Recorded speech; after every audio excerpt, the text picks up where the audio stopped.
अस्सलाम वालेकुम dear students. आज का जो मेरा लेक्चर है वो क्लास 9 और 10 के स्टूडेंट के लिए बहुत ही इम्पॉर्टेंट है, क्योंकि आज के लेक्चर में मैं क्लास 9 और 10 के लिए जो नया पैटर्न आया है उसके ऊपर डिस्कशन करूंगा। तो जो नया पैटर्न आया है उसका जो टाइटल है वो है स्टूडेंट लर्निंग ऑब्जेक्टिव, और शॉर्ट फॉर्म इसका है SLO।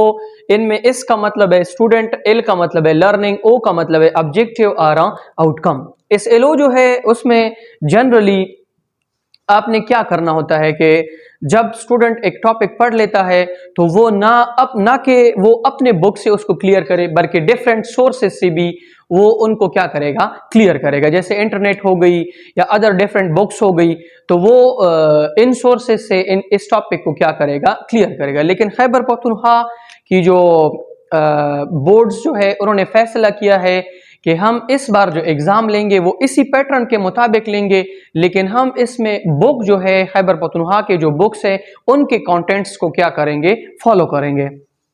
तो जो नया पैटर्न है उसको 3 बेसिक पोर्शन में डिवाइड किया गया है। उसमें जो पहला पोर्शन है पेपर में उसमें जो क्वेश्चंस आएंगे वो नॉलेज बेस्ड होंगे। क्या होंगे? Knowledge based.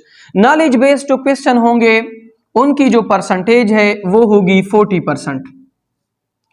और इसमें आप लोगों के जो बुक्स है उनसे क्या आएंगे, उनसे डिफिनीशन आएंगे, उनसे इंफॉर्मेशन आएंगे, और ये सारी चीजें कहां से आएंगी? एक्सरसाइज से आएंगी। देखो डिफिनीशन, अगर आप फिजिक्स का आपका पेपर है तो इनमें डिफिनीशन आपको आ सकती है पेपर में कि define the following term displacement, velocity, acceleration etcetera like this. अच्छा, इंफॉर्मेशन क्या होंगे? इंफॉर्मेशन ये है कि लेट्स सपोज आपके बुक में जो पीछे एक्सरसाइज है उनमें आपसे पूछा गया होगा कि लेट्स सपोज एक साइंटिस्ट है, उसकी डेट ऑफ बर्थ क्या है एमसीक्यूज में, या लेट्स सपोज आपसे पूछा गया होगा कि ये जो आपने टॉपिक पीछे आपने एक्सरसाइज में पढ़ा है इसमें लेट्स सपोज ये जो टेलीस्कोप है या लेट्स सपोज इसमें जो पेरिस्कोप है इसके इन्वेंटर का क्या नाम है। इस तरह बहुत सारे इंफॉर्मेशन जो है उसके ऊपर आपकी जो है क्या आ सकते हैं, क्वेश्चंस आ सकते हैं।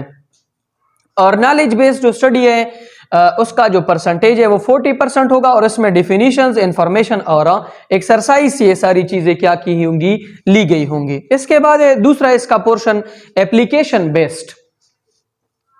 एप्लीकेशन बेस्ड में आपके पास होंगे अप्लाइड नॉलेज। आपके बुक में अप्लाइड नॉलेज क्या है कि लेट्स सपोज आपने फिजिक्स में एक टॉपिक पढ़ा है पास्कल्स लॉ, तो पास्कल लॉ की एप्लीकेशन कहां पे इस्तेमाल होते हैं। आपने मैकेनिक्स पढ़ा है, मैकेनिक्स के एप्लीकेशन कहां पे इस्तेमाल होते हैं, यूजेस कहां पे होते हैं। लेट्स सपोज आपने इलेक्ट्रिसिटी एंड मैग्नेटिज्म का जो ब्रांच है वो पढ़ा है, उसकी यूजेस कहां पे होंगे। या लेट्स सपोज आपने काइनेटिक एनर्जी पढ़ी है, पोटेंशियल एनर्जी पढ़ी है, या मैकेनिकल एनर्जी पढ़ी है, इलेक्ट्रिकल, इसको हम किस तरह अपनी रोजमर्रा जो है जिंदगी में इस्तेमाल कर सकते हैं। तो इस तरह के क्वेश्चंस आपके एप्लीकेशन बेस्ड जो सेक्शन है उसमें आएंगे, और इनसे आपका जो पेपर है वो 30% होगा। 30% आपकी एप्लीकेशन बेस्ड होगी और 40% आपकी नॉलेज बेस्ड होगी। इसके बाद है अंडरस्टैंडिंग बेस्ड। अंडरस्टैंडिंग बेस्ड जो पोर्शन है ये थोड़ा मुश्किल पोर्शन है। क्यों? क्योंकि इसमें आपने क्या करना है, डिराइवेशन करनी है, मैथमेटिकल फॉर्म्स जो है वो डिराइव करने हैं, कोरिलेशन, एक चीज का दूसरे के साथ क्या लिंक है, एक को अगर आप इंक्रीज करोगे तो दूसरे के ऊपर क्या चीज असर पड़ेगी, या एक का दूसरे के साथ जो है सिमिलरिटीज क्या है, एक का दूसरे के साथ डिफरेंशिएशन क्या है, ये आपने अंडरस्टैंडिंग बेस्ड जो है उसमें पढ़ना है। और इसकी जो परसेंटेज है पेपर में वो कितनी होगी, 30%। और इसके जो है एडवांटेजेस क्या है, इससे स्टूडेंट जो है उसको टॉपिक को समझने में आसानी होगी, बजाय इसके कि वो उसको याद करे, वो रट्टे लगाए। टॉपिक को समझने में उससे क्या होगी, आसानी होगी, उसमें क्रिएटिविटी आएगी, स्टूडेंट जो है वो सेल्फ थिंकिंग करेगा।